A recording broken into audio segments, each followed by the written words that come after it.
Hi friends, ఈ కథ మీకోసంలో శ్రీ హనుమద్ వైభవం. మనకు ముక్కోటి దేవతలున్నారు. వారిలో ఎవరికి నచ్చిన దేవుడు వారి వారికి విడిగా ఉన్నారు. కొందరు విష్ణువుని ఇష్టపడితే కొందరు శివుని ఇష్టపడతారు.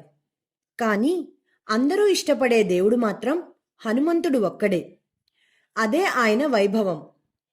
ఎవరికైనా భయం కలిగితే తన ఇష్టదైవాన్ని కూడా కాదని ముందు ప్రార్థించేది హనుమంతుడినే.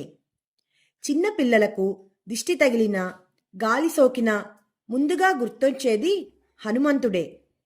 ఏ విషయంలోనైనా ఆటంకాలు ఎదురైతే విజయం కోసం ముందుగా ప్రార్థించేది హనుమంతుడినే. ఎవరెవరి ఇష్టదైవం సంగతి ఎలా ఉన్నా వ్యాయామ కళాశాలల్లో దర్శనమిచ్చే దేవుడు మన హనుమంతుడే. మిగతా దేవుళ్ల విషయంలో వ్యక్తిగత భేదాభిప్రాయాల సంగతి ఎలా ఉన్నా హనుమంతుని విషయంలో ఎవరికీ ఎలాంటి భేదాభిప్రాయాలు లేవు. అదే ఆయన వైభవం. 7 కాండలతో 24,000 శ్లోకాలతో అలరారే శ్రీమద్ వాల్మీకి రామాయణ మహాకావ్యంలో కిష్కింద కాండలో మనకు పరిచయమైన హనుమంతుడు యుగాలు మారుతున్నా నేటికి మనందరి చేత జన్మదినోత్సవాలు చేయించుకుంటున్నాడంటే అది ఆయన వైభవం కాక మరేమిటి? హనుమంతునితో పాటు పరిచయమైన వారే వాలి, సుగ్రీవ, జాంబవంతాదులు. మరి వారెవరికీ లేని రాని ప్రత్యేకత హనుమంతునికి ఎలా వచ్చింది? మరి ఆయన గురించి నిశితంగా పరిశీలించాలి కదా. రామ లక్ష్మణులను చూసి ప్రాణభయంతో పరుగుతీస్తున్న వానరేశ్వరుడు సుగ్రీవునకు ధైర్యం చెప్పి భిక్షుక రూపంలో రామలక్ష్మణుల దగ్గరకు వస్తాడు హనుమంతుడు. తను వచ్చిన విషయాన్ని తడబడకుండా, గొంతు చించుకు అరవకుండా, కనుబొమ్మలు ఎగరేయకుండా స్పష్టంగా ముచ్చటగా 3 మాటల్లో చెప్పి వారు ఎందుకు వచ్చారో అడుగుతాడు హనుమంతుడు. లక్ష్మణ, విన్నావు కదా ఈ వానరుని ప్రసంగం. చతుర్వేదాలు, నవ వ్యాకరణాలు ఆమూలాగ్రంగా వచ్చినవాడే ఇంత ఆహ్లాదకరంగా ప్రసంగించగలడు. ఇటువంటి సచివుడు ఉన్న రాజు ప్రపంచాన్నే శాసించగలడు. ఇట్టి వాక్చాతుర్య కుశలునితో మనం వచ్చిన కార్యాన్ని చాలా జాగ్రత్తగా వివరించాలి సుమా అని అంటాడు శ్రీరాముడు. సకల కళా కోవిదుడైన శ్రీరాముడు తనంతటి వాడైన లక్ష్మణుని హెచ్చరించిన సందర్భము రామాయణంలో ఇది ఒక్కటే. అది మన హనుమంతుని వాగ్వైభవం. రామసుగ్రీవులకు అగ్నిసాక్షిగా మైత్రి కలిపి ధర్మచ్యుతుడైన వాలి వధకు మార్గం సుగమం చేసి రాజ్యభ్రష్టుడైన సుగ్రీవుని తిరిగి కిష్కిందాధిపతిగా అభిషిక్తుని చేసినది హనుమంతుడే. అది ఆయన మంత్రాంగ వైభవం. సీతాన్వేషణ కార్యంలో భాగంగా హనుమదాదులు దక్షిణ సముద్ర తీరం దగ్గర కూర్చున్నారు. సముద్రం దాటాలి. ఒకడు 10 యోజనాలు దాటుతానన్నాడు, మరొకడు 20, ఇంకొకడు 50. ఇలా ఎవరి శక్తికి తగిన విధంగా వారి వారి బలం చాటారు. చివరకు జాంబవంతుడు కూడా సాగర లంఘనం చేయగలనే గాని తిరిగి రాలేను అన్నాడు. అందరూ ప్రాణత్యాగానికి సిద్ధపడితే జాంబవంతుని ప్రోత్సాహంతో సాగర లంఘనం చేశాడు హనుమ. ఆ మహత్తర కార్యంలో తన ప్రయాణానికి విఘ్నం కలిగించబోయిన మైనాకుని సంతృప్తిపరచి నాగమాత సురసను జయించి ఛాయాగ్రాహిణి సింహికను సంహరించి లంకానగరం చేరాడు.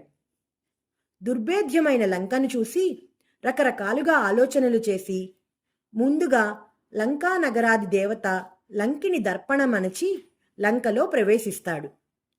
అది ఆయన వీర విక్రమ వైభవం. హనుమంతుని ధీశక్తికి అసలు పరీక్ష ఇక్కడే ఉంది. లంకలో సీతాన్వేషణ చేస్తున్నాడు హనుమ. లంకానగర వైభవం ఆయన మనసు హరించలేదు.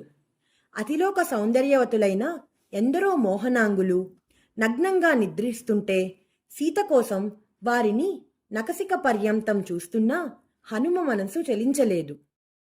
అది ఆయన ఇంద్రియ నిగ్రహ వైభవం.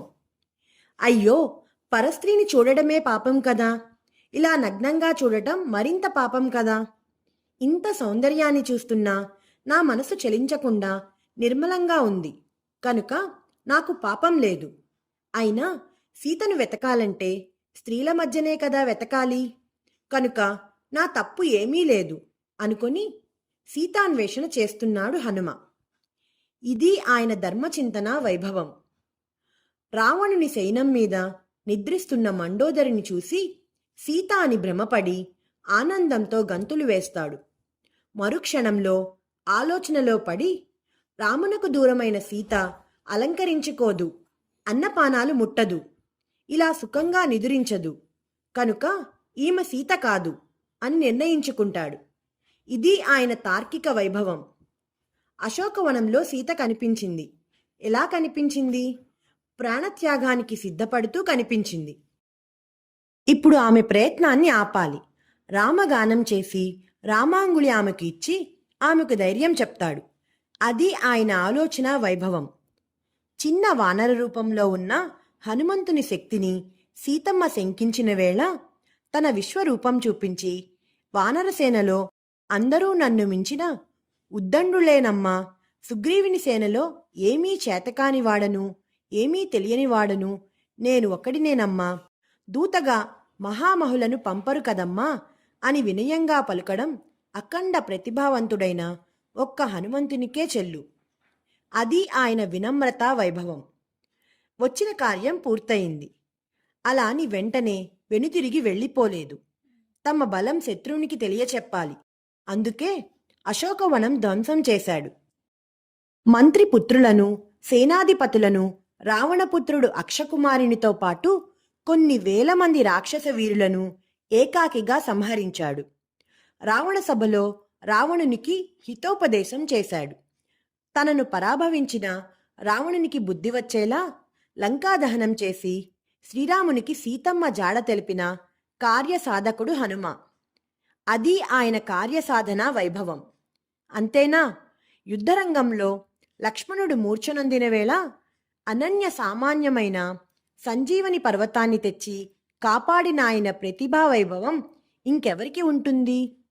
శ్రీరామ పట్టాభిషేకం వేళ అందరూ వారి వారి ఉచితాసనాలలో కూర్చుంటే హనుమ మాత్రం శ్రీరామపాద సాన్నిధ్యాన్ని మించిన ఉచిత స్థానం మరొకటి లేదని తలచి భక్తిగా చేతులు జోడించి శ్రీరాముని పాదాల చెంత కూర్చున్న హనుమంతుని భక్తి వైభవాన్ని వివరించడానికి భాష చాలదు.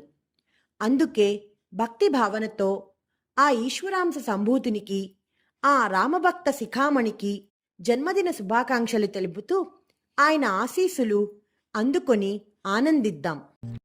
ఈ కథ మీకోసంలో ఈ కథ మీకు నచ్చిందా పిల్లలు? నచ్చినట్లయితే లైక్ చేయండి, షేర్ చేయండి, కామెంట్ చేయండి, ఇంకా సబ్స్క్రైబ్ కూడా చేసుకోండి. గంట కొట్టని వాళ్ళు కూడా గంట కూడా